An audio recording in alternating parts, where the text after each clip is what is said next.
side, my hands will build you a shield, and we'll solve the riddle. And we'll remember these times, we'll remember these times. Oh, oh, oh, oh. And we'll remember these times, we'll remember these times. Oh, oh, oh, oh. Okay, so that's on my to-do list, honey. I'm sorry, I cut it at a bad end. You got to fade that out. I know, carefully, because people get like really... whiplash. They're watching, and it just jerks them back into. Anyway, hi, Lynn. Hi, Scott. I am super excited about today. Good. Wow. Because you're never excited. No, yeah, anybody knows me is never excited. But I'm super excited because we kind of have an open door policy here, right? And we just like it just kind of happened. It kind of happened where we invited somebody one time and then another time, and then it's like this is really what we're all about is giving everybody a voice, right? Yeah. So it's as we see it, we as a group, we as the audience, as podcasters, as listeners, as viewers, as whoever you are out there. So, well, we want to thank where is your special guest? Scott, he's ahead of me. I shouldn't even listen to this. Oh my gosh, this is going to be this is crazy. Crazy. This is, you know what? If you guys could see what's going on backstage, I'm not gonna tell you, but it's crazy. It's crazy. We should have brought more donuts and coffee because they're all going nuts back there. So I'm super excited. Now I kind of feeling bad here because I have to. I'm going to bring somebody along that we're going to tell. She's going to be like our audience person here. I'm going to bring her up really quick. Whatever you want to do. Okay, so we're going to bring. This is going to be a great topic. So you guys are going to want to share this and you want to check this out. But let me bring people up one at a time. Mary Kay for listening. First, hi, Mary. First, we have Teodora, Miss Victorious. She has her podcast. And we're so glad you're here. And Teodora just walked in the door of the green room. But Teodora, I just want to make you feel like you're part of the audience for a second here. And I want to talk to Scott a second and say, Scott, today I realized that I've been working behind the scenes and we actually made our official podcast. Like you can Google us and find our podcast. Excellent. Isn't that super cool? That is excellent. Great job. And I'm so proud of you. I'm so proud of you. I'm cheering you. I'm so excited for you. I'm so yes. Okay, so what I want to thank Teodora. I was on her show the other day and it was a great time. Thank you so much, Teodora. And thank you for just your heart and everything you put out there. You're great. Yep, she's fabulous. You guys have to watch her. Okay, so now I want to show another podcast that I have with this guy. And this guy happens to be here with us tonight. He's a guest guy tonight. Brian Gill. I must have missed the green mints or M&Ms because there wasn't any backstage. I ate them all. I didn't see your rider, so I didn't get everything you needed. So yeah, it was written in crayon. I get it. Okay, so then I'm also super excited to say that tomorrow night, 8 Eastern time, I'm going to help produce this show.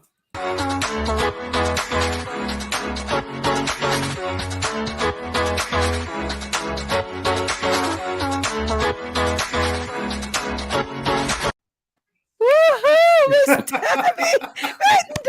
Dun, dun, dun, dun. Oh, come on. Everybody's join me now. Exciting. Wait, and we're not even done yet. We're not done yet. What do you mean we're not done yet? Wait. The best part is all of you guys are here, but what's the statistics we have here? We ready for this next one? Check this out.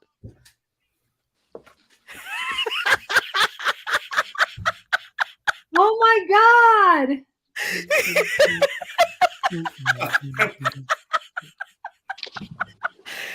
The one and only Rex Steven Sykes, actor, director, film director, master of NLP, just an amazing guy, hypnotist. I mean, you name it. He's got a resume. We have no time. Our show would be over if I explained it all. But Rex, it's an honor and a pleasure to have you here with us. It's an honor and a pleasure to be there with you. Man, this is with you there. This is so super excited. Now, I want to shout out to everybody that's here. I just love this. This is going to be so amazing, you guys. Scott, do we want to start really quick about the topic that we started talking? It started with Debbie's interview you did with her, and then we got off and we were talking a little bit about stigmas and stuff. Yeah, and so, because that's one of the things we're running into now and then. Everybody knows, or if you haven't heard, what I do is I work with people with mental health issues and addictions, help them find help, and more importantly, train people to help other people. And that's what we do. We're going cross country right now. We're doing a lot of trainings. But one of the things we find is that people end up suffering way more than they have to because of the stigma that goes with either mental health or with addictions. And especially with our first responders, and that's where our nonprofit is, One Brother, One Sister, is helping first responders. They don't tell each other when they're hurting because it's not good. They don't want to lose their seat on the truck. They don't. So all these stigmas, and you and I were talking about, Lynn, off air, and one of the things that I realize is stigmas are something that we create. We create the stigma, and if we create the stigma, we can uncreate the stigma. All it is, and it's not like you're not battling giants, you're not battling demons or dragons. All you got to do is open your mouth. All you got to do is be the one person who says, I don't care what you think, I'm going to say this. And then somebody else says it. And then somebody else says it. Next thing you know, we're saving lives. So we really want to talk about getting rid of stigmas and stop creating them. Stop creating them in the first place. So that's where that came from. And Rex, what's your take on that topic with the mirror on the wall? That's I came up with that at the last minute because we are a mirror of everything, and people just don't take responsibility or acknowledge that, do they? Look at you. She's got a mirror. I got a mirror too. I should have brought it. What do I see? What stigma can I put upon myself? I'm looking back at you guys now. Oh, it's like romper room now. Look at you guys. Backstage. Look, you guys. Whoops. This is backstage. Wait. No. There you go. Backstage. That's backstage. I'm a bachelor. There's like one mirror in my whole damn house. I mean, we just carry ours around. That's for your good side, Scott. That's for your that's good right. side. And so right. I'd like Rex to say real quick about, I don't know it by heart, but when people say stuff about sabotaging themselves and stuff, Rex, what's your 2 cents on that? Well, there's no such thing as sabotage. People talk about self-sabotage as if you could sabotage yourself, but you can't. If you understand how the brain actually works, what the brain does is it follows routines or patterns, and it's done what it's learned to do, it's been conditioned to do, either intentionally or inadvertently. And the difference is that it's running its program, and then you're saying, I want to do something else, and it runs what it's running. And so you go, well, it's sabotaging me. It's not. It's just doing what it's doing. The way that you get it to work on your behalf is to then retrain it or recondition it for what it is that you want to do. And the only way that you can really do that most effectively, efficiently, and easily is to train it the way it was conditioned in the first place. And that's through positive, constant repetition consistently for long enough until you lay down the new habit. Once you lay down the new habit, it's working. It's the equivalent of saying your thermostat is sabotaging you. Because it's returning the temperature of the house back to 70 when it gets cold or when it gets hot, and it's just programmed to do something.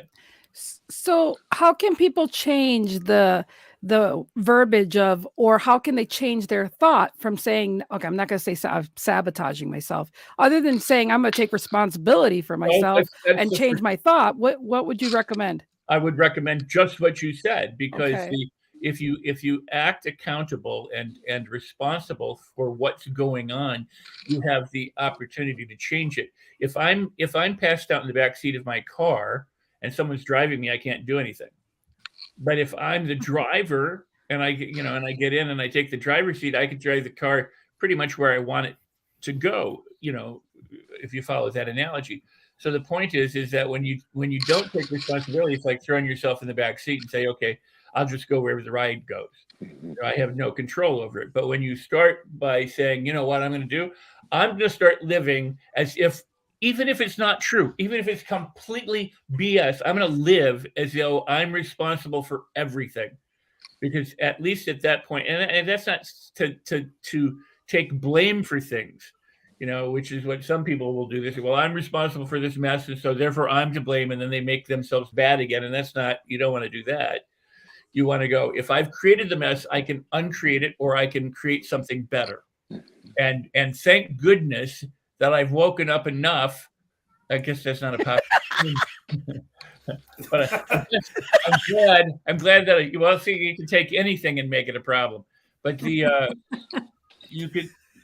I'm awake enough, I'm aware enough to have noticed that I'm creating a problem for myself or a difficulty for myself. I love that, Rex. I love that. The victim mentality, you can't change things when you're living in the victim mentality. Things like self-sabotage, that's a victim mentality, things like that. But if I own my behaviors and I own the things I do, I can also change the things I do. So it's all about owning your behaviors. And the work that you do when you're training people to help other I just backed my own glasses up. That's a great blooper for later. I needed a blooper. I got it now. Fantastic. Wow. Did that really happen? Man, you really tossed those fuckers. How hard is it to find your glasses when you knock your glasses off your face? Because now you can't see. Man, that was some turn there. That was some turn. Whoa. How many times I lose my glasses and can't see them to find them? Are you nervous? Do we make you nervous or something? Yeah. As an example, I just sabotaged myself. I knew he was going to turn this into an example. When you don't have an answer, throw your glasses across the room. There you go. I tried really hard not to sabotage, but things happen. So the point is, and I almost fell off my chair trying to find them. So. I'm only here for your laughing pleasure. And it's working. What I was saying about Scott is that you're training people, you're helping people to help each other, and when people are positively, and I don't like the word necessarily empowered, but when they are empowered, when they're put back in the driver's seat, it gives them a sense of control that they otherwise usually give away, and our society's conditioned us to do that. They tell us to look at circumstances, events, other people, God, the government, whatever it is responsible for all of our woes, instead of, how you think about it determines what it is. That's why Henry Ford said, if you think you can or you think you can't, you're correct. Right. Wonderful. I want to add just one more thing, and then I'll shut up. And that is, you're talking about the word stigma. Think about the word stigmata. Mm-hmm. Yeah. Mm-hmm. Because what's a stigmata is something that's created through, some people say it's faith or whatever, but there's a wound that is created by belief or identification. So that stigmata can be healed, but you have to change your beliefs through your identity with it. Yeah. So I thank you for saying that, Rex. So like I wrote that little book that I did, and it's only, it's like one of those things where if you go ahead and you just take ownership to everything that happened in your past and you go forward, you don't have to look back at it. But like I don't want everybody else to deal. I mean, I've had a brain injury and I've had traumas and things in the back, and I love self-development for that. But the bottom line is if I keep focused that's in the past and it can't defy or help or hurt me now, and some people, and it's your emotions. You got to deal with your emotions because your emotions make your reality. And Rex is one of my mentors now, and a friend, and I just love him dearly, and he's so wise. But again, we can spend so much time going backwards and not going forward at all.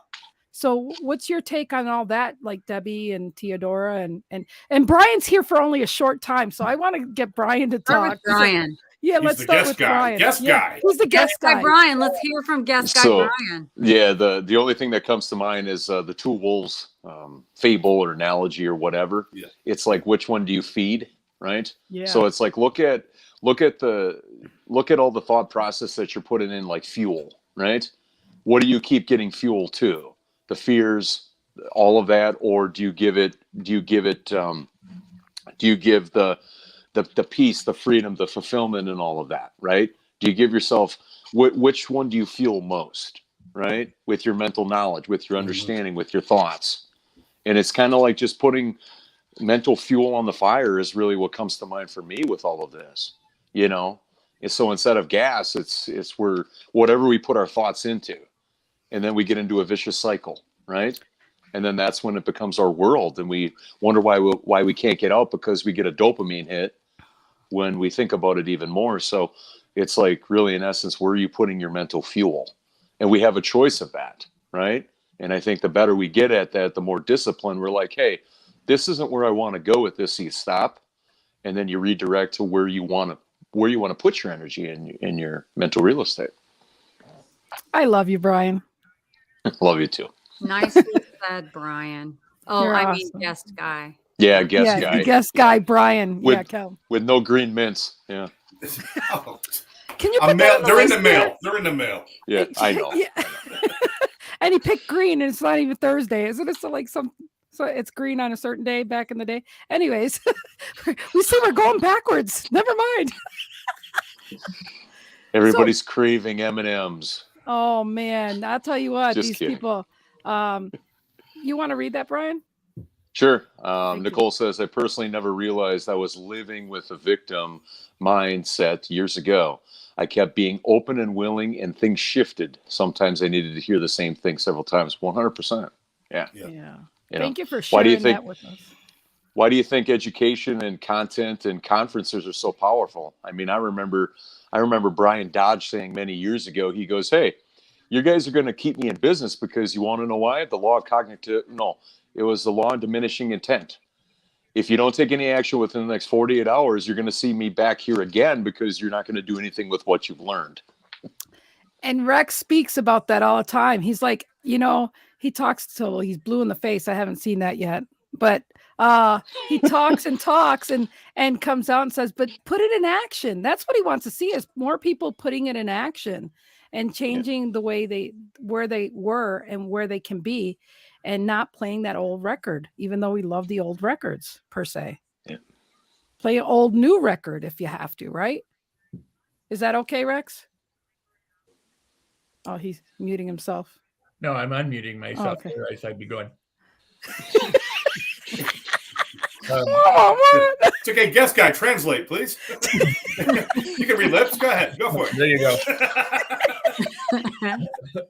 Look at Brian. Brian, I love that. Brian between the palms. It should be like a book title or something, On the beach, Brian between the palms.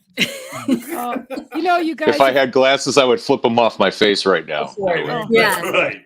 That was really dramatic, Jack. Got context. He's going to poke his eye out. It was Richard Jenny. I forget who it was. Said you have glasses to make a point. Like, what? She can't have the baby. That's what happens when you have an actor on stage. You can't do it with contacts. You can't go.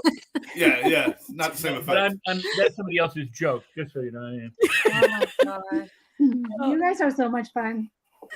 Well, before Brian leaves, and I want Brian to touch on this, and then we can all pick up on this again. No, Rex was going to touch up on what? Yeah. Yes, Rex's Rex. turn. Yeah. What? Rex unmuted himself. You. Yeah, Rex, could you elaborate on what guest guy said? As far as people going to all these seminars and everything, and not taking action and what they learn and whatnot. I mean, that's no different than anybody else. I mean, whether they go to a seminar or don't go to a seminar, 98% of the population doesn't do anything with anything that they get or got. I mean, there are gifts that are unopened or repurposed or regifted. There are books that never get read. There are programs that never get done, movies that never get completed. People just, we've been conditioned. I mean, we were talking about, victim mentality. We need to stop complaining about our conditioning, but we do need to understand that at one time, for the most part, from what we can determine, people were probably far more independent and far more, self-starting and not so reliant on everything. And then through the efforts of Edwin Bernays and the notion of propaganda, which is the field of public relations, we've pretty much become, because he was Freud's nephew who said, look, I can get people to buy anything using this approach. And they got it to teach the society for the industrialist to be a want-based society instead of a need-based society. So if at one time you needed a tractor, you went out and got one. Now, with what Renee's been saying is you don't need to have one tractor when you could want 2 or 3 or 4 tractors. And if you did, then the other person would want it. And so we got conditioned to pay attention. I mean, there's a reason why a lot of the educational system, a lot of the government, a lot of religions don't want you taking action. They don't want you living independently, because if everybody were doing their own thing, they wouldn't be able to control anyone. Nobody would line up and get on the bus, kind of thing. So we're educated to get in line in a velvet rope, essentially, and toe the line mentally and physically and spiritually and financially and everything to serve society, think about, and I hate to go there, but think about patriotism. Everybody born into a country is encouraged to defend that country verbally and physically with their life. For what purpose? Just because you were born on a particular piece of real estate? So, I mean, and some people never think about that, and then other people do. But about 98% of the population will die broke. They will die, without ever having lived their dreams. They will have done. I mean, it's sad thing. People just don't do what they could do, pretty much because of habit. Did you see this? Did you see this, Rex? Did you see this, Rex? I'm going to use that glasses movie dramatic effect. Listen, all the amazing, knowledgeable things that Rex has. We gotta learn that. Okay, you gotta teach us. Hey, wait. You gotta teach. How do we do it? Is it from left to right, or is it from like how? Whatever works for you, but I go from to the left. I think, God, you got it. I'm telling you, seriously, like all the amazing things he just said, and we can't get off of the glasses. It's like, that's the only thing. Everyone's like, I don't know what'll happen. I just can't get the Rex throwing the glasses off his face. It's gonna be the thing now. Yeah, Brian. Teodora, I want to see you do that. Come on, go for it. Oh, no. Rex, you didn't look that good when you did it. You did not look like that when you did it. I must have some. She's a stand-in. Actress blood in me a little bit because I have the moves. She whipped her hair around too. Yeah, fashion plate. You're reinterpreting my work. Taking it out to dinner. Getting back on topic, I want to emphasize what you said, Rex, because you were speaking about the financial part of mirror on the wall and how we are conditioned. And me, working in financial services and sitting down with people and talking about finances, so many of them, so many of the clients that I have or the people that I sit down with and we go over their financial situation, they just put on a face that doesn't represent who they are. And, I was thinking about, the topic that we have here, mirror on the wall. It's so easy to swipe a credit card and go get the latest model of the BMW and pretend to have all the brand clothing and be all this, right? And really not even have the income to support that. And so we put on a face, we put on a show for everybody to see. And at the end of the day, we are in debt, so deep that we can never get out of it. And that's just for the mirror what it is that we see. Brian's got something to say about that. Well, and that's a classic example of like what part of your brain you're fueling, right? Are you fueling the humble part of your brain, or are you fueling the one where there's something lacking within you that you have to overcome by buying all of those things? Amen. You're right. I have something to say again, too. Oh, sorry, Debbie, go ahead. No, I want to hear you. I was just raising her hands. I was saying, can I get an amen? But Boom! Knock his glasses off. Much more live entertainment.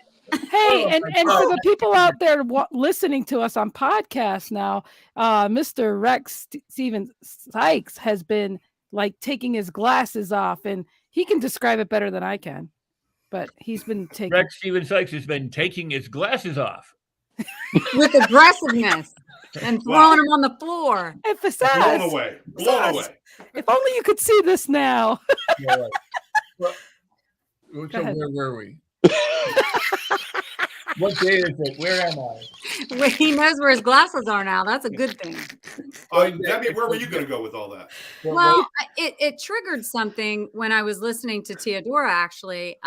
If you want to talk about appearances, think about, okay, so like Rex, you've talked about mindset and being in a sort of, this is what you're used to. This is what you're programmed to do. This is what I've always done. This, how strong the mind can be that it keeps going back to that 70 degrees on your thermostat.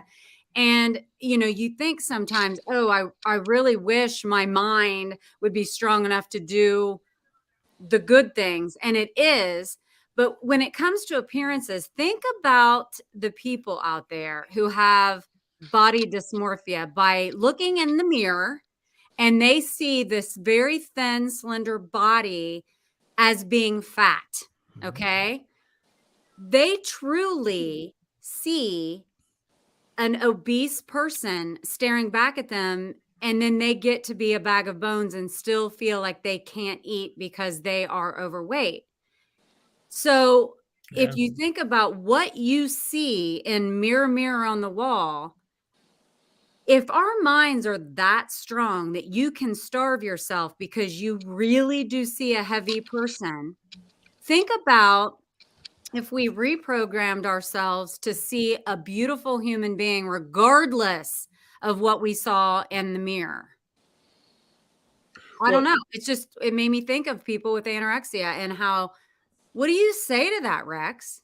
Well, you make an extremely valid point that perception is everything. There are whales of guys who think they're one sit-up away from perfection, and they truly aren't. You just hurt Scott's feelings over there. I did 2 today, I'll have you know. Because I dropped one of my socks. I had to go down again. All right, guest guy, enough working out over there. Sound effects were from the guest guy known as Brian Kelm. Yeah. Well, again, I mean, perception is reality. Well, it really is. And the sad part about it is people don't think that, because, again, I mean, if you think about our conditioning, our society wants us trained this way. If you don't see it outside yourself, it's not real. It's a fantasy inside you. It's a dream. It's fiction. It's stupid. That kind of thing. You have to be realistic. So look at the real world. That's what's going on. And everything from ancient time to modern time says just the opposite, that creation comes from within. Ideas, if you can see it, you can, and believe it, you can achieve it, those kinds of things. So it runs counter. And part of the reason why it runs counter is, again, it goes back to Bernays, not just but I mean, he started the thing off by introducing these concepts to corporations essentially at the time, and said, I can get people to buy anything.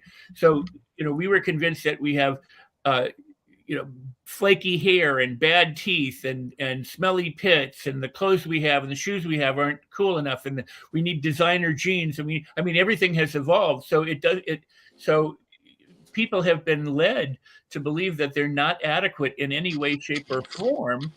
And we've swallowed this. And what do we need? We need a savior of some sort, whether it's the government or religion or God or whatever, as opposed to saying, you know what, you have an infinite set of possibilities within you, and there's opportunities around you, but you'll never see them unless you know where to look.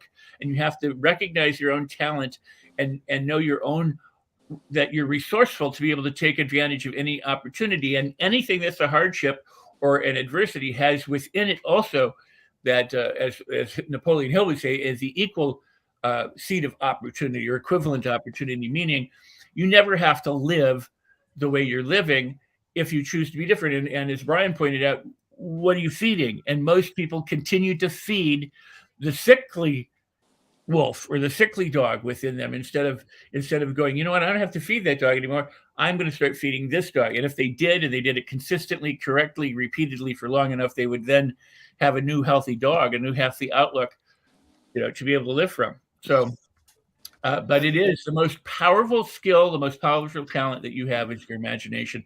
And we're taught not to imagine anymore once we get to be a certain age. Yeah. There's so many forces working against us. I know you were talking about like corporate America and even going into like the nationalism, patriotism, and everything else. But I mean, this happens in families. This happens in culture. This happens in organizations of, there's even self-help organizations that first they need to convince you that you have not met the benchmark so that they can sell you a benchmark that you're going to meet. And they count on you failing. Planet Fitness would go out of business if everybody who bought a membership showed up. Because they could not handle it. Yeah, they've got 7,000 memberships in a place that'll fit 40 people, and it's never full. And they count on that because we've been told over and over again we have to go pay for this, but nobody's teaching us how to reach our own power and actually get it done. So this is, I see this all the time in addiction treatment. The first thing they want to tell everybody is you're powerless over addiction. You're powerless, and which is a wrong statement. It's a statement that was misread years ago when Bill W. and Dr. Bob worked the 12 steps, and they wrote them. The statement is, we were powerless. When that stuff is in your body, you're powerless. But when it's out of your body, you have all the power you need. You have everything you need. You just need to tap into it and learn how to use it. But we sell this. Everybody does it. The path to success is somehow finding a way to put other people below you. And that's got to change. I mean, I don't think societally it'll ever change. I think individually it can only change. It can only change by us saying, you know what, you don't define me. And if I'm looking in the mirror and saying I'm supposed to look like Twiggy, then I need to go to a museum and realize every woman that was painted in the Renaissance was curvy and Rubenesque and beautiful. Our whole idea of beauty has changed. And we accept it. We go along with it instead of defining our own beauty. So I'm with you there. No, you make such incredibly important and valid points. At one time, depending on what part of the world you were in, a heavier woman or heavier man was desirable because it meant that you had enough money to eat. Yeah. They know where the food is. Follow them. Exactly. I mean, in other words, my humble leader. I was born in the wrong era, you guys. This lipedema would have been just fine back then. Lynn, you're right, Rex. Carry on with that. Well, it's just again, there are things that are culturally driven, and it's just as disempowering, if I can use that word, to say, okay, so you're fat and love yourself anyway and accept that you don't have to lose any weight, just be who you are, because they're still defining it, they're still labeling it and defining it, and creating stigma from that.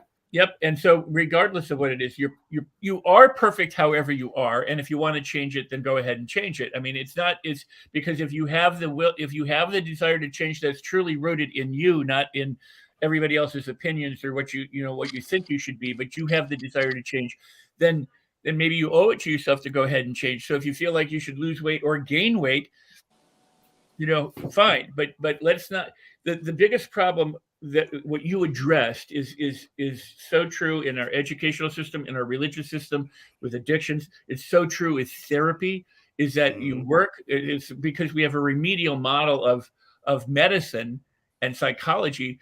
As long as someone keeps coming to you, you keep getting a paycheck. So how are you incentivized to help them get over their problems if your paycheck relies on it? And the thing that you said about health, clubs, knowing that they'd never be able to house all of the members if they came.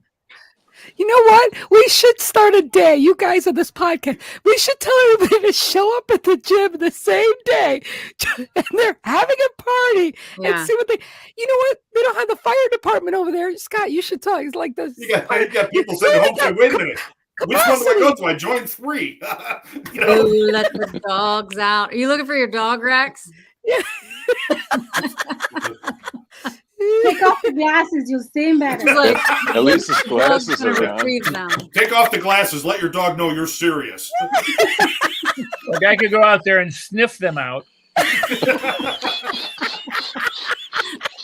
they're saying hi to a neighbor's dog, but you know what happens is Bailey sits here and then goes boom, and runs out, and I'm like, get back, don't go crossing the street. So the people who know the dogs then bring them across the street, not bring my dogs, but they come over the river. Stay tuned for the next song of What Happened with the Dog while Rex was on a show. So Brian, in the last episode, Rex found his glasses. Now he can't find his dog. Stay tuned. Dun, dun, dun, dun. What? Right. I lost my hearing aid. What? Want to see the two-way trick to lose your glasses? From the side and up and down.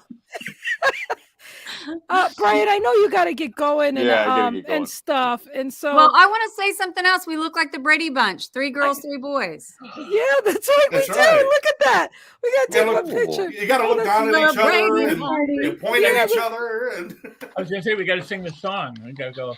There's a story, but who's the young lady? I don't know the song. What song are we talking about? Oh gosh, that's right. Well, we need 9 of us, 3 guys. We're perfect. Yeah. Did Romania have the Brady Bunch, Teodora? Oh, you gotta watch it. You gotta get on Netflix and watch. Are they on Netflix? Netflix stock is going down. We ain't talking about that right now, right?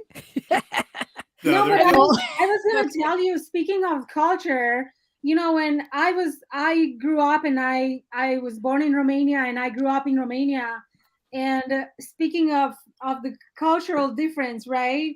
In on the topic, on the subject, in Romania, so many people are just trying to mirror, who they see and who they want to be, and don't have that identity of who they are, because it's just it's so common, I guess. It's so easy to just, I like that. I'm just gonna be just like her because she looks good and I want to be like her. And then they forget so easily who they are. So many people don't even know who they are. Yeah. So they mirror something, they mirror somebody because they like that, and they don't have the identity of who they are, and it just creates this just a mess, just a mess in their life, and they don't have the identity. And well, you're right, Teodora, and it's what they see society deeming as beautiful. So if they haven't yet found themselves, or they're struggling to figure out who they are, and then they mirror, get it? Yes. Themselves after someone that they see with marketing and advertise that's deemed as beautiful, then they're going to try to emulate that. That's a good point, Teodora. Hey, you guys, as a producer here, I know Brian's got to go, and I want to thank Brian for being here. Yes, I will see you on Friday. My pleasure. And love you. And look at Rex saying goodbye to you. That is creepy. Oh, that's stop. It's creepy. Wait, Brian, do that one more time. Brian, do that one more time. Okay, bye-bye. I just removed him. Oops. I caught him. He's got. Look at him in the backstage. Backstage looking wide for the green. sweep took him out. To the cornfield. Yeah, they're both in Wisconsin too. Now, Debbie and Teodora were talking about something really important. I think it goes along all of this. Is that the truth is?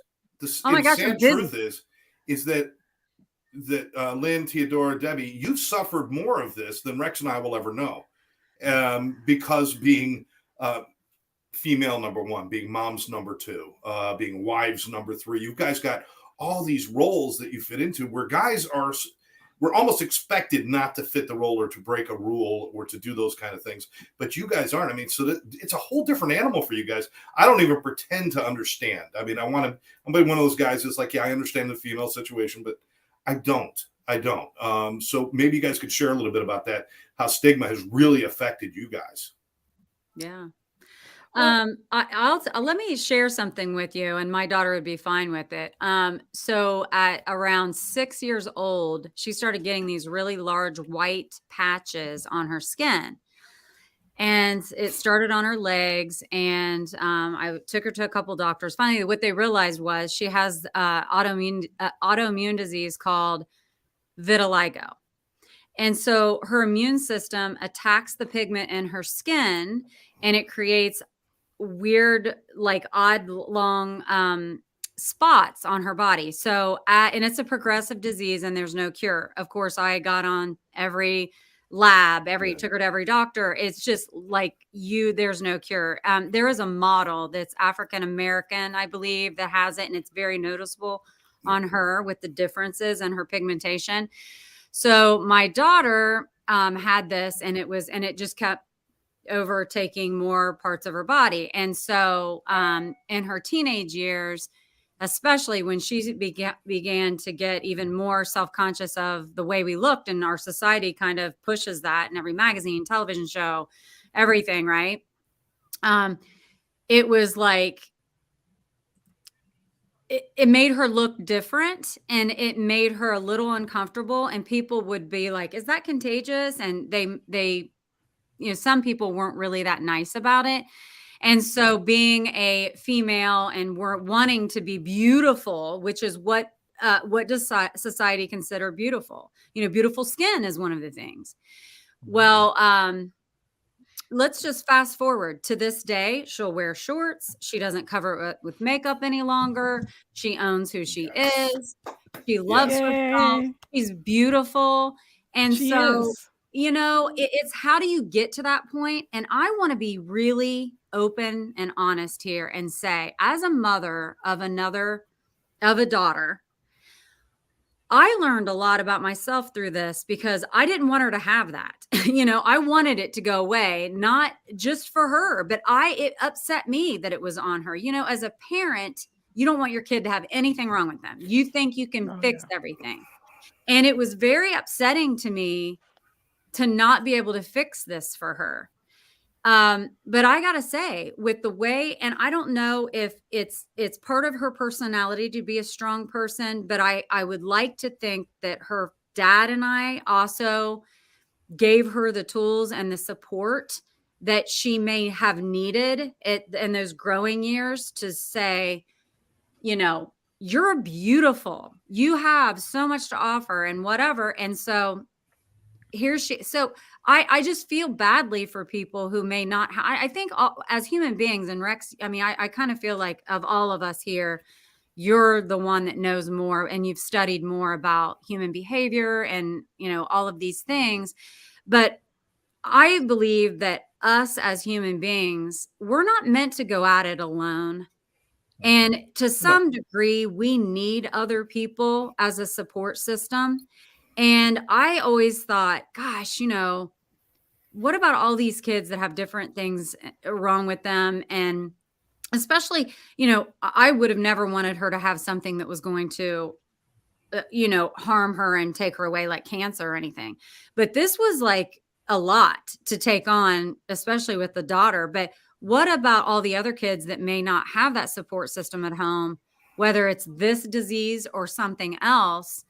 And then later in life, they're still struggling with what they're trying to hide. And then they have to try to figure themselves out on their own. That just makes me sad. Well, it goes beyond support too, because sometimes you could be so supportive that you create like the victim mentality for them, that they're sick or there's something wrong with them. It's the positive feedback that you were giving her at home that gave her the ability to do that. So thank God you were there to do that. And hats off to you for giving her that positive thinking, the positive power, instead of just saying being support. You know what I'm saying about this, guys. Rex probably understands that you could be over supportive. It's loving people to death kind of thing, where it's like, I'm going to protect you. And it's like, you're sick and all this, but you had to give her more than that for her to be who she is today. So hats off to you, Debbie, to give her that much positive. Thank you. There's so many important points that have been made during this show and in that, just in what you just said too, Debbie and Scott.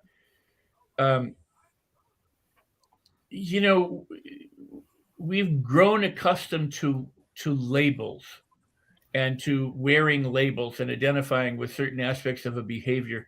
I mean, there are jokes about it. I won't go into the joke because they're not necessarily appropriate. But if you do something once, you've done it once. If you do it a few times, you've done it a few times. It's one thing if you're doing it consistently all the time. But the point is you can if you are over supportive now, or if you are supportive or truly loving in some ways, now you can be labeled as an enabler, as if that's a bad thing. And other people say, you'd have to assert yourself, or you have to have boundaries, or you have to have. I mean, think about that. This is what psychology has done to us. Yeah. Now, I love the field of psychology, but I also hate the field of psychology and psychiatry, because they've got us all wearing diagnoses, and labels, and then diagnosing each other, and then slapping those on around to other people, and instead of just saying that person is doing the best that they know how at the moment, and the kid or the parent or the significant other or the partner or whatever is going through it with them in whatever way. And this is why I hate the phrase, and I love the phrase. It is what it is, because if two people are in a relationship and they're doing what they're doing, it is what it is, until they change it, until some part of the dynamic changes. And to the degree that they're habituated in that relationship to do those things, they're going to continue to do that. And sure, they could get outside intervention or therapy, but it doesn't help for either person to judge each other, or to label each other, or to point fingers at each other, or to blame, or to excuse, or to whine, or anything. So it really is about being sensitive. You think of it this way: if you're in a boat, a ship coming around the world, and you're in there, and some people are smart and some people are not so smart. Let's call them stupid. Some people are thin, some people are fat, some people are good looking, some people are ugly, some people are financially well off, and some people are very, very poor. Some people are of one gender and another gender, and whatever other possibilities there are, of colors, of whatever, all that, right? And they're on a boat. They could mutiny. Any one of them could, fight or attack, or the entire thing could go in a mutiny, right? Mm-hmm. It doesn't matter, because they're all in the same boat. They're all at the same time. Yes. It doesn't matter if you're in the ship's going down. Doesn't matter. No, it's the saying, we're all in the same boat. That's right, but here's the thing: we're on that boat, going around the sun. And yet we forget that we're all in this together, and to be able to help each other and contribute to it. We're not alone, and we're interdependent and independent and dependent and all these things. Yeah. And Scott made a point that I do want to address, and I'm going to shut up. And that is this: even the self-help industry makes it difficult to change with a lot of myths and lies, because they know that if you can't succeed at what they're telling you to do, they've got you, just like the gyms have you, just like the psychology, and that is, to me, really also egregious, because, and it may not be that it's nefarious. Some of them may believe it, like, I got to take all this massive action, or you're sabotaging yourself, or blah, blah, blah, or you're, and they put all these labels on people, or you got to do all these things in order to, and you don't. It's a lot simpler. It's a lot simpler in actual practice than people make it up to be. But if you made it out really simple, then they could do it themselves. I agree. The only way they can sell it is if they keep you in a certain pathway. So they create limiting beliefs so that you can grow. Well, you can't grow with limiting beliefs. So it doesn't make any sense. You're absolutely right, Rex. I think the best self-help you can give anybody is a piece of paper to write down thoughts and a mirror to look at yourself. And that's where you got to start everything. Because most people walk in and they adopt someone else's idea of health over who they are. And so you get a bunch of zombies walking around saying, oh, we're all the same. We're all the same. And no, I agree with you 1,000%. Well, the goal of an educational system should be to progress the people out of it, so that they're not dependent on it, and they're not when they get out. The goal of a seminar or workshop should be that the person changes and goes home and lives their life. The goal of therapy should be that they come in, become aware, and leave therapy and live a successful life. Not that they stay in psychoanalysis or whatever for 70 years of their life, or they all walk out with the exact same thinking. That's kind of what it leads it to. We all have to think and believe this same thing. And it's like, that's not growth. That's servitude. That's servitude. Yeah. So, I mean, the point is, we can support each other in easier and better ways, and we can encourage each other. And I love the self-help industry, and there's lots of things wrong with it. So, in the same way, the same thing with it, I can go to the gym and know that I can get into the gym because not everybody else is there at that moment. That's 100% true. And a lot of times I'm not there at that moment either, and that's criminal. And the glasses come off again, folks. I know it's empty because I saw it on the way to get ice cream. I want to do like Theodora. Theodora. Yes, Theodora. Theodora's got that down. No, like, sorry, Rex. She's got you beat, buddy. I mean, hers is like super hot. I should go into acting after this get together, this party. I think I'm gonna look into like the acting career, because this is like. She's the librarian walking out of the building saying, "I'm done with work. Yeah. Let's go party." Theodora, how did you become an actress? Well, I watched Rex Sykes take off his glasses. I was with Rex on a podcast, and he taught me how to do the glasses move. But I think you should do that. I think the next party or the next dinner that you go to, you should do the. And you one condition. As she throws them off, she has to say, "Life on my terms." Oh, right. High five. Boom, boom, boom. Yes. I know it's life on your terms, but if she's saying it, life on my terms. Well, it is, but it was a lot harder to write a book called Life on My Terms, because then it sounds like it's about me. Exactly.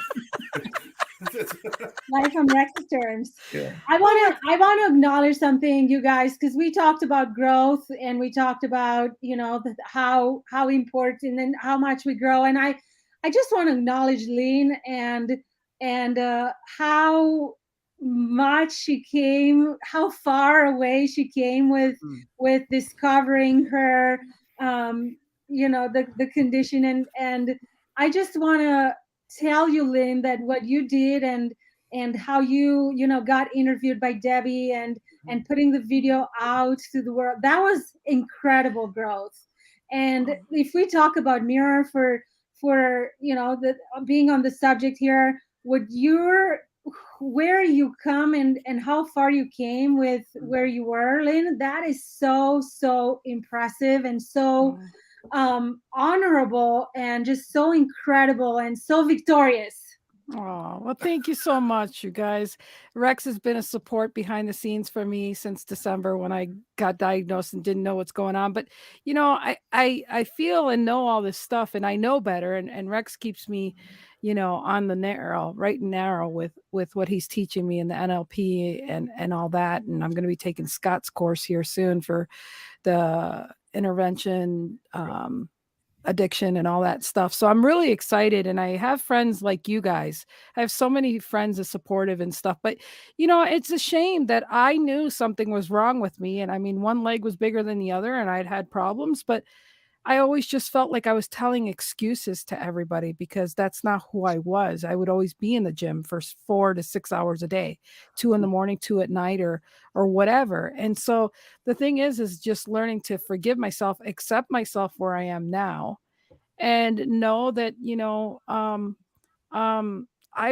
we judge ourselves the most, and we label ourselves the most. And this is the problem, is we have to look in the mirror and say, how can I love Rex and Scott and Theodora and Debbie and not judge them and be so harsh? But we've got to do that forgiving of ourselves and just accepting where we're at. And then the things that we don't that bother us go away, because we're not, like Rex says, whatever you give about, it's not only going to bring about, but it expands. So I'd rather not talk about the big elephant in the room. I'd rather talk about something else in the room, so that elephant doesn't take the whole stage, so to speak. So, Lynn is inspired. Oh, thank you so much. But again, it's I thank you for that, Theodora. But I get out of my comfort zone, because if I'm helping other people and getting information out there, or showing people me being silly, vulnerable, being goofy and all these things, I feel those that feel that they can't do it. Sometimes you see somebody goes, but if she's doing it, I can do it. So sometimes I don't do it for myself, but I do it for those that feel just as crummy as I could if I stayed in that crummy state. So, it's one of those things. So you have to feel like you want to feel. You have to be where the wish fulfilled. You have to believe. It's just, you stump your toe in the morning. And when I've stumped my toe, I start thinking of something else so that I don't feel the pain in my toe.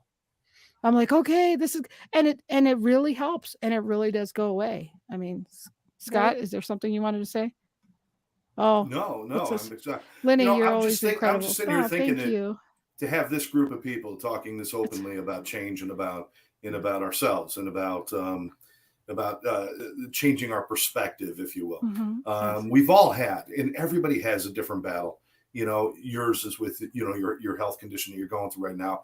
Mine has been with alcoholism and drug addiction, and of course dealing with family issues and losses of loved ones. And we've all had our own hurdles, and there's none that are greater than others, because when it's yours, it is the greatest hurdle you're going to find. But the key is that at one point we all had to have the belief that we could do it. We all had to believe somewhere inside the little engine that could. Something had to go off in there and saying, you know, I never believed it before, but today I believe I can do it. And you start working and you start doing things, and life changes. And the way you see life changes. And when you start to accept your own demons, your own hurdles, your own bumps in the roads, when you look at others, you don't need to judge them. You don't need to create those things, because what you realize is my journey, if I had to write it down, I would not have written it the way I did. But I'm kind of glad at the chapter I'm in my life right now. So it was written the way it was supposed to be, and so is yours, and so is everybody else's. And that's how things change. Acceptance of self, that's mirror in the mirror. When you accept self, you accept others. If you don't accept self, you will never accept others. You will never accept anything. So forget all the messages, forget all the TV advertisements. You know, damn it, forget the perfect body and the perfect thought and the perfect ideas and the perfect voice. If there was a perfect voice, we never would have heard of Bob Dylan, all right? I mean, the dude couldn't sing, and he's still great. Snoop Dogg would be broke if you had to have a perfect voice. Nothing is perfect. Everything's exactly as it should be. Acceptance isn't about tolerance. Acceptance is about looking upon everything with favor and saying it's exactly as it should be. And we need to do that for ourselves and do that for others. And I'm proud to be with a group of people that have taken those journeys. So I love you guys. I love you, Scott. You're awesome. And you know, it's funny because today I was working at the hotel. I got a part-time job with my old job. And it's funny because I had a reservation with this lady, and it was cute because she goes, have you stayed with us before? Yeah, I did, with my maiden name, and I recently got married. So I'm like, oh, congratulations and everything. She goes, and I said, oh, do you have AAA or senior discount? She goes, well, I'm not a senior, but my husband is. And I'm like, oh, okay. So congratulations. And then it was come to find out, she goes, I've got a year before I'm a senior. I'm like, oh, that's great.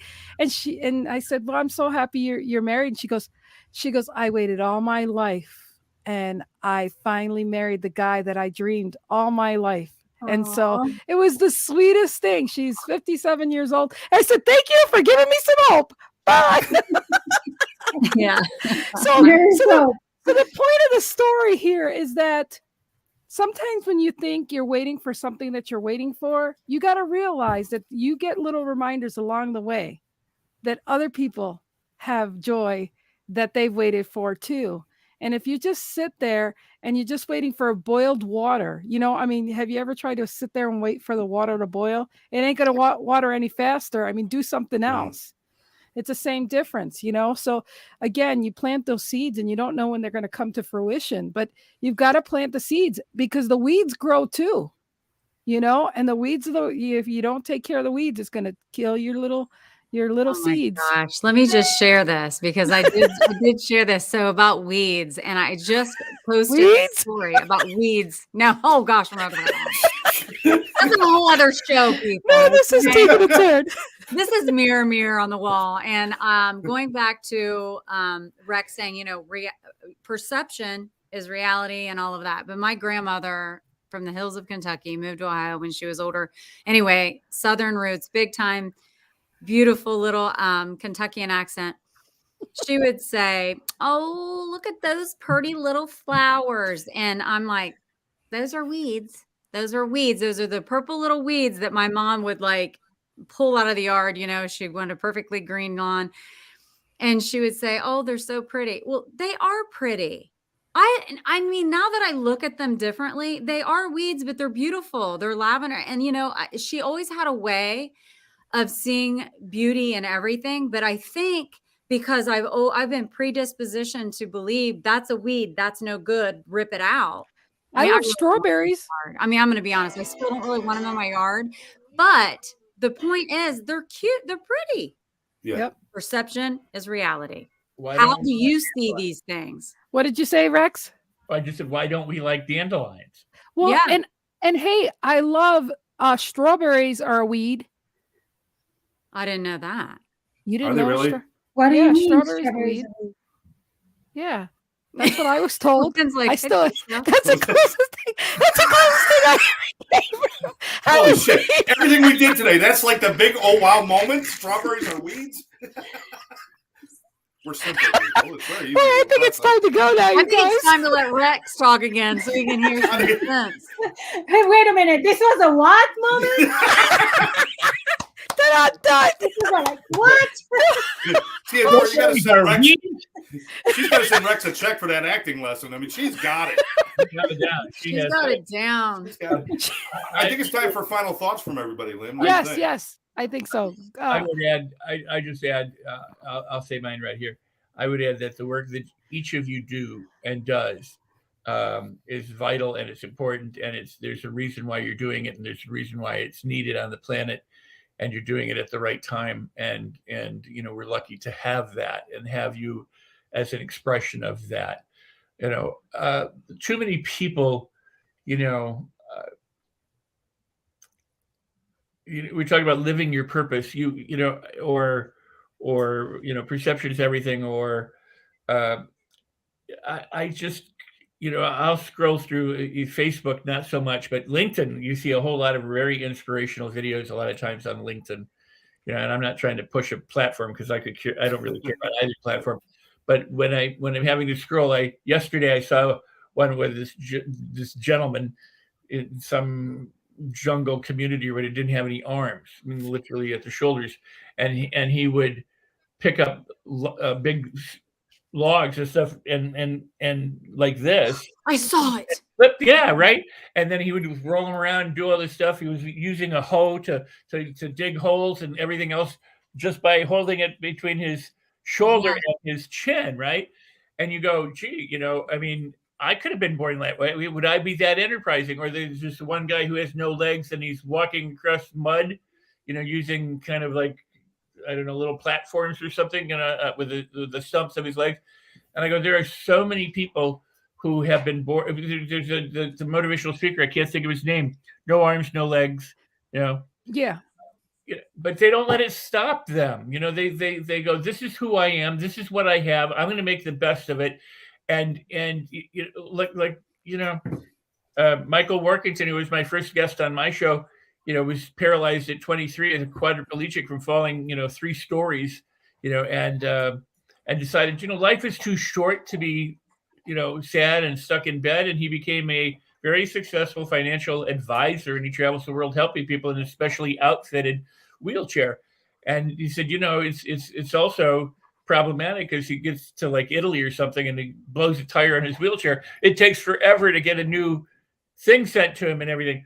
But he's like, I'm living the life that I've given, and I'm given what I've been, you know, doing in terms of my life. And you know, and yet somebody else will go, oh my God, I got a mole, you know, or something. You know, I got a zit. You know, but I mean, I have an issue and they can't get past it. So, you know, body dysmorphism is another way of people doing the same thing mentally, emotionally, financially when they go. Thank you for accentuating that. My dogs agree with me often, and I'm like, yes, sir, yes, That's sir. the crowd going wild right there. They're saying hi to another dog that's going by. But the point is whatever it is, it could be a limiting belief is a limiting belief.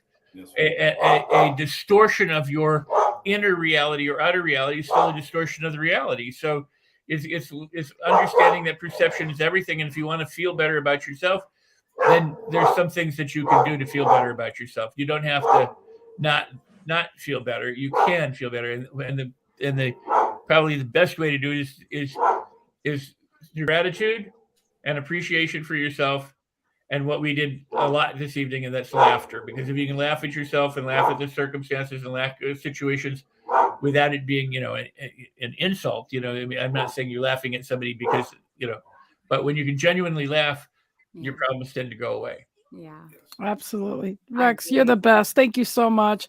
I don't know if you need to let the doggy out. Who let the dog out?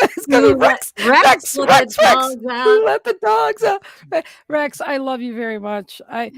Rex and I are going to have a podcast before too long, so we're going to make that happen. Amazing. Yes, I will listen. Yes, Teodora. Absolute pleasure, Rex. Scott, you everything that you do and the work that you do is so incredibly vital.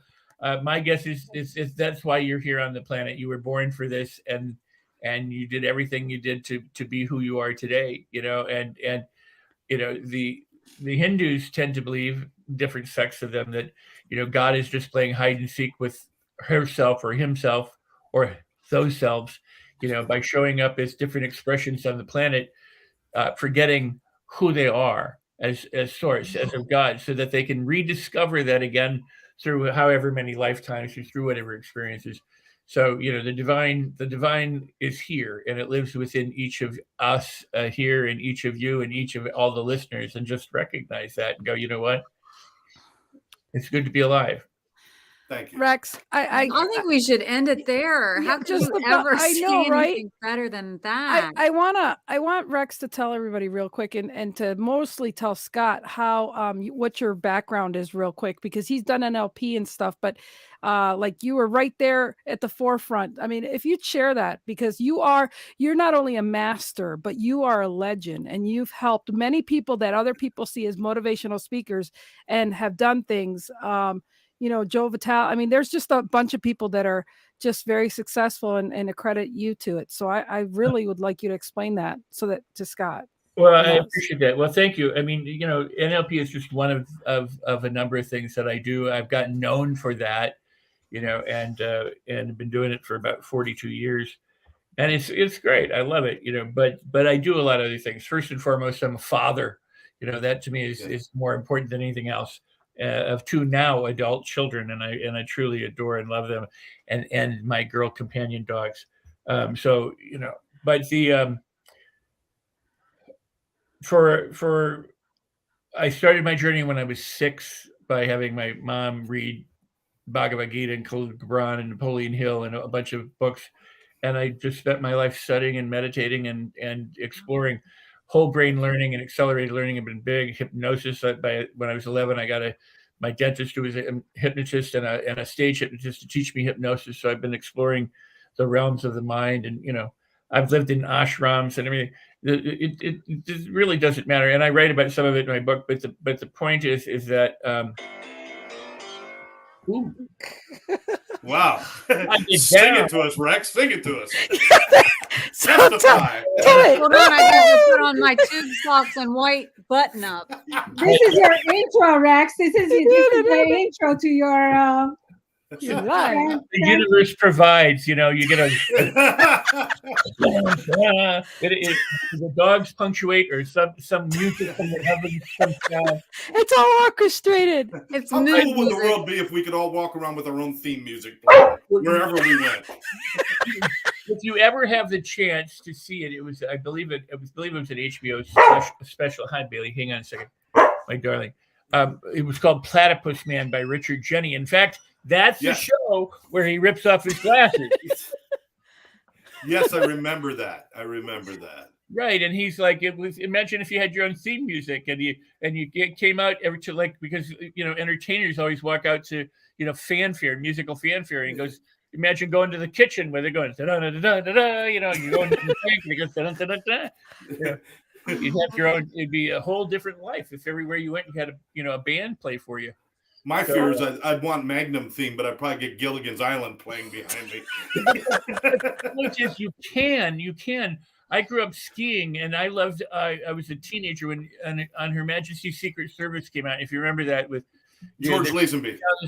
Well, so I got the vinyl record, and I would play the record. I was so pissed off that they didn't have the sound of the skis on the music, because when I was on the slopes, I would hear the music. As I'm going down the hill, going shh, shh, shh. you can have your own soundtrack. You know, I mean, you don't have to, it doesn't have to just be a nagging, raggy voice. It can be this fanfare of beautiful music inside your head that could drown out that raggy, nagging voice. If you think about it, when you're going, damn it, you stupid fool, you should be doing it. All of a sudden, the band comes in and goes, here I come to save the day. Oh, wow. Oh, you can have Rex's activator. Oh, yeah. Gratitude activator. And that's awesome, too. I do start every day with It's a Good Day by Perry Como. It plays every morning in my house as I'm getting ready to go to work. So that's awesome. I love it. You know, and you could go accentuate the positive, and you could go. There you go. Yeah. The other one is Magical Moments by Perry Como. And okay, we're gonna have to start wrapping this up, you guys. It's a really long one here. Anyway, so I just want to say, really, to each and every one of you here, and to Scott, you know, you're doing vital work. And Scott, I applaud you. You're helping so many people. My life and family and friends have been touched by addiction and alcoholism in so many different ways. I've known so many people through my lifetime and the years. When you're helping somebody in that arena, you know, I applaud you. I'm going to very briefly. I was in Huntington Beach a few years back on a Friday night, and I went to a meeting with somebody. They were going to the meeting. I was there to support them, and so I counted the chairs. There were 200 chairs. The room was filled to overflow with all these people that were at the meeting. And I looked and I went, my God, there are people here who are here for the first time, some here a second or third time, some, you know, months, years, whatever, some 40 years, but they were there on a Friday night. And it made me weep because I'm thinking, wow, here are all these people coming together to support each other in their sobriety and in their quest for personal change and development. Then it hit me. It was going on all around the world simultaneously, everywhere, that people were working on transforming to overcome addiction, overcome whatever problems they had. And I was like, oh my God, what an amazing and incredible movement that you know, and more people need to know about this. So the work that you do is just so absolutely vital and so necessary. And so I honor and I applaud you with that. And I love it so much that I'm going to try to get in the Western part of the world, get him on the map and get other people an intervention, because the more we take the stigma away, the more that people can support each other in a way that, yeah, you fall down and then people are tired of what you're doing, but it might take 10 times. It might take the 11th time to stick. But if they know one thing for certain, every time I fall, you're here. You're here. And you got to be that constant person. It's not easy, but you got to be, because it's that one time that people will lose their life because they do not feel like anybody loves them or is there for them. I believe that wholeheartedly. Very powerful. And I would add this, just because you sang it and because I could talk forever, and I apologize. Don't apologize. We're glad you're here. For most, thank you, Jenny. We love you. Before you say anything, I got to ask a question. I keep hearing the barking, but I haven't seen a dog. Is this one of your kids that you screwed up the hypnotist thing one time and they've been barking for years now? I'm just curious, you know. You had to practice on somebody. And nobody ever sees my dogs. They just hear barking in the background. It's actually my children. Yeah, Billy's your son. It's just running around. The truth just came out. This is an extra special. I'm going to sell this to extra. That would be a funny short movie. The end. It is in my workshops for 40 years. In Lynn, you'll probably hear it on the NLP tapes and things like that, the audios rather. I say, don't punt the baby. And what I mean is, you know, a benevolent, loving, compassionate, caring parent, when the child is a toddler learning to walk, or, you know, whatever, you don't criticize it and kick it, you know, because it can't walk, because it falls down. And for as many times as it falls down, you encourage it. You go, you know what, I know, you know, come on. You help them. And the sad part about it is, at a certain age, we stop that. Just like we tell kids to stop imagining. We tell, hey, you got to be an adult. Now you have to live on your own, and you're 18. Damn it. And if you have an addiction problem, or you know, because a lot of people don't get over it the first time. And while maybe they can or they can't, the point is, you know, I hope that I can always be the prodigal son's father, and go, you know what? You went your way. You did your thing, whatever it is. I'm here. I love you. I support you. I celebrate you. I'm not going to kick you out because the other family members are going, wait a second, we were here all this time. They go, yeah, this child was lost and returned home and came home.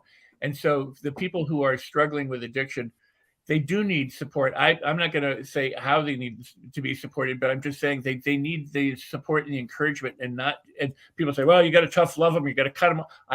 I'm not going to tell people how they should be. I'm just saying that that it's not an easy road. It's hard to do alone.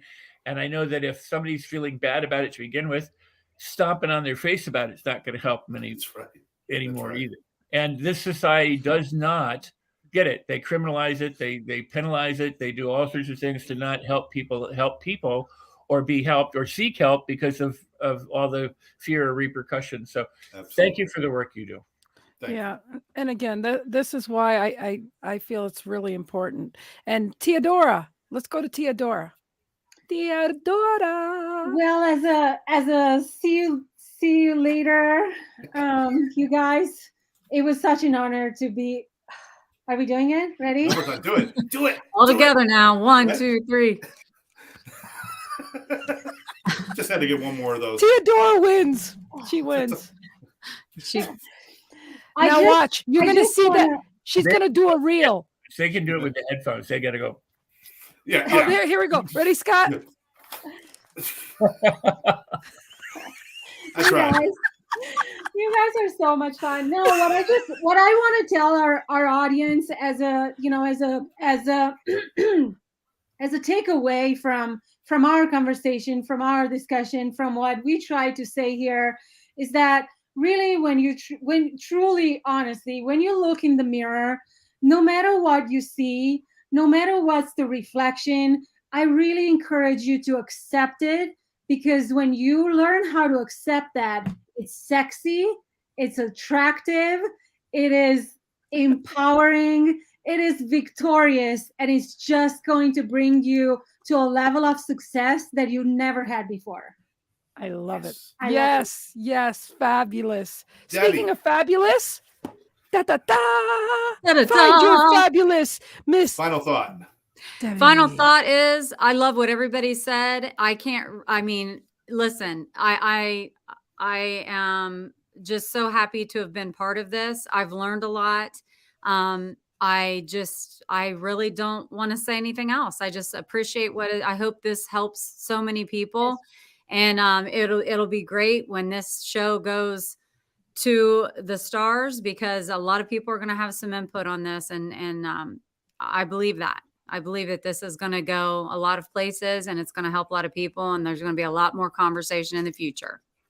And I am just so humbled and honored to say that you guys, I love you each one individually as a whole, and for you guys to be part of my vision and to have your own entities in this network that I'm building. I'm just more honored than you ever know. And to know that we officially, I was telling my general manager, you need to check me out on Google. And she Googled my name, and that's exactly when I saw that my podcast had taken a hold, and I was like, I got approved. I felt like the jerk, Steve. I'm a somebody. No, just kidding. I got my podcast. Hey, even Rex congratulated and said, hey, how do I do that? I haven't even done that. So now I'm going to help Rex to do his podcast. So again, we're all here to do what we can do best. And I want to plug in real quick that tomorrow night, if you can support Debbie's first show, which is I made that, so I'm pretty excited. You guys, Scott, you have the last word. Thank you so much for being who you are and being one of my best friends, and I love you so much. I love you too, and I love all you guys. Thank everybody for being here. If my takeaway is always, if you believe somebody else is the author of your story, you're never going to be happy with the chapters. You're never going to be happy with the outcome, and you're always going to feel like you're reading someone else's book. You are the author. If you're not, go get the pen away from whoever's been writing it and start writing it yourself. If you don't like the font, change the font, change the topics, change the headings on the chapters. And as you read each chapter, they're not to be forgotten. They're not to be left behind. They're meant to build on so that you can create a story that you want to live. Be the author of your own story. Everyone can do it. That's all I can say. You guys are all fantastic. I want to add real quick is don't forget, look in the mirror and get to know who you are and stare really at your eyes and look at you and say, you've got this, because you do. And like Rex always says, you're perfect the way you are. You don't need anybody else's help. So get healthy, think the positive things, and trust your gut. So we love you. You guys stay right there. And we want to thank everybody that's been here. We got some really great comments. Everybody had a great time. I love that. And so with that, we'll see you next Tuesday. And who knows who's going to stop by, because they all have open invitations anytime they want to come and join in the topics. So we love you all. So hold on. Keeping me safe and sound. And when I fall, you tied a rope to me. You're blessing me every day.